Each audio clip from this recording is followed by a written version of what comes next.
Good morning, students. Today we are going to start chapter number 2, part point 3, part 1, that is morphology of reproductive parts, fruit.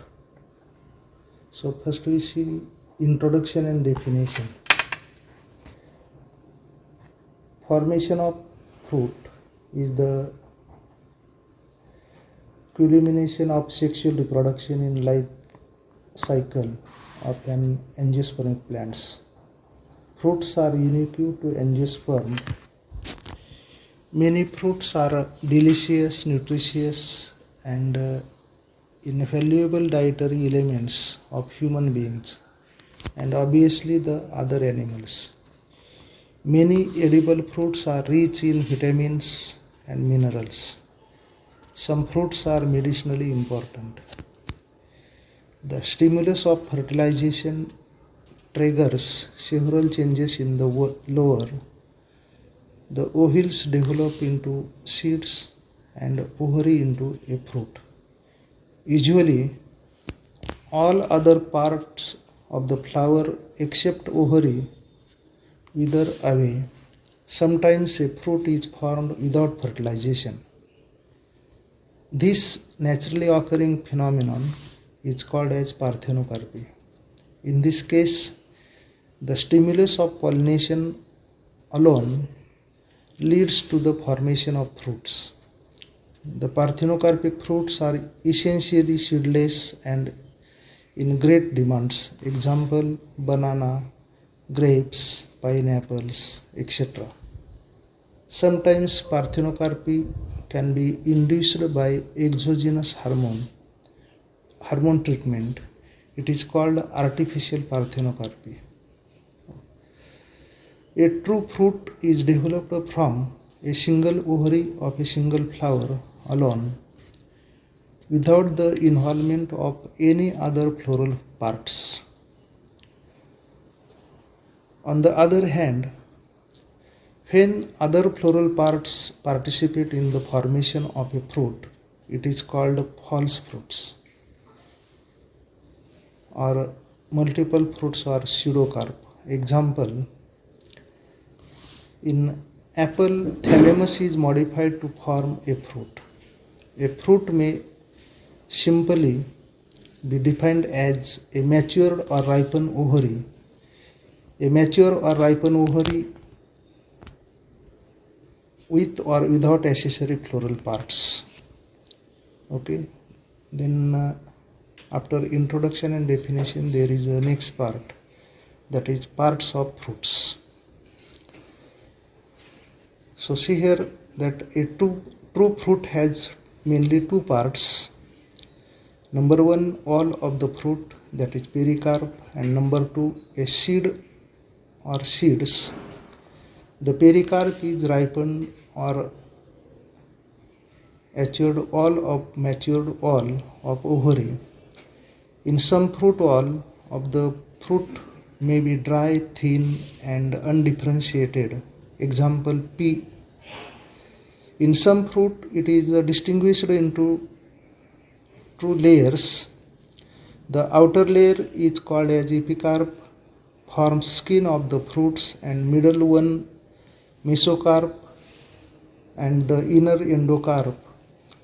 These are usually more evident in fleshy fruits. Seeds are formed inside the fruit wall, that is pericarp. So these are parts of the fruits. Then after that, we must see types of fruits. See here, fruits true or false are usually classified into three groups based on the nature of floral elements involved in fruit formation, nature of pericarp, etc. First type, simple fruits. Second one is aggregate fruits, and third one is, that is the multiple or composite fruits. So first we see, that is what is simple fruits. In this case, only one fruit develops from a monocarpillary or syncarpous ovary. Example, mango, walnut, plum, etc. Aggregate fruits is the second type. So here in this type, an aggregate fruit is a collection of simple fruitlet developed from a apocarpous pistil of a flower. The fruitlets are borne by a common stalk. Example, custard apple is the good example of this type of fruit, that is the aggregate fruits. Then third type, that is multiple or composite fruits. These fruits develops from a number of flowers of an entire inflorescence. It's called as the multiple or composite type of fruits. Example, figs, and second example is that is pineapple. Okay. Then after that we must see the first type in simple fruits. First type, that is the simple fruits. So here a simple fruit is developed from a single ovary of monocarpellary or syncarpous gynoecium of a single flower with or without accessory parts. The simple fruits on the basis of nature of pericarp are further classified into two categories, that is dry fruits and fleshy fruits. So in this part we must see only the dry fruits. See here. The pericarp of these fruits becomes dry, thin, thick, leathery, hard, or papery at maturity. It cannot be distinguished into distinct layers. These are further subdivided into indehiscence fruits, dehiscence fruits, and schizocarpic fruits. So first we see that what is indehiscence fruits. These fruits do not dehisce at maturity. Usually these are single seeded. The seeds are liberated only by decomposition or accidental destruction of pericarp. In dehiscence fruits there are subtypes such as akin type, which is simple, dry, indehiscent, unilocular, and one-seeded fruit. It is developed from monocarpellary superior ovary. The pericarp of this fruit remains free from the seed coat. The pericarp may be hard or leathery. Example, mirabilis, or it is also called as the 4 o'clock plant.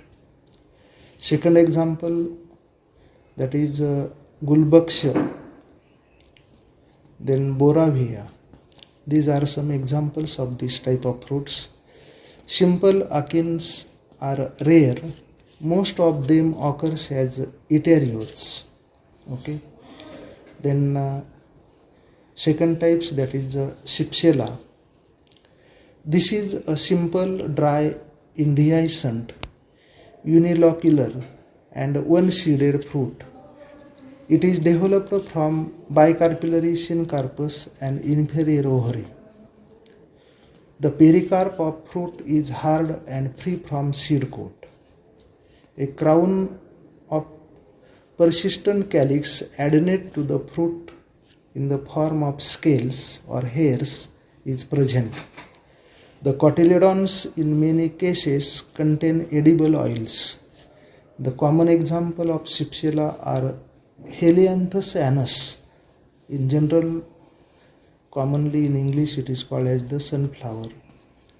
Second example, Tagatus erectus or marigold, or in Marathi it is called as the Jhindu.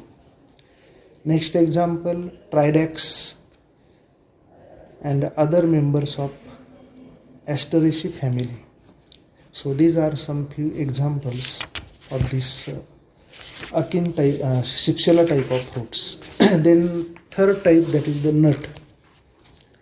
It is simple, indehiscent, one-seeded, hard, and bony fruits. It results from bi or multicarpellary syncarpous superior ovary.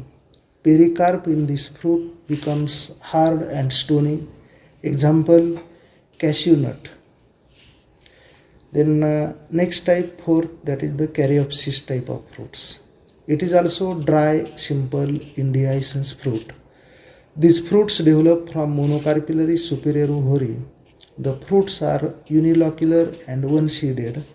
The pericarp of these fruits is fused with the seed coat. It is a fruit of family Gramineae. Example of this type of fruits is all type of grasses, then jawar, bajra, etc. Okay, thank you.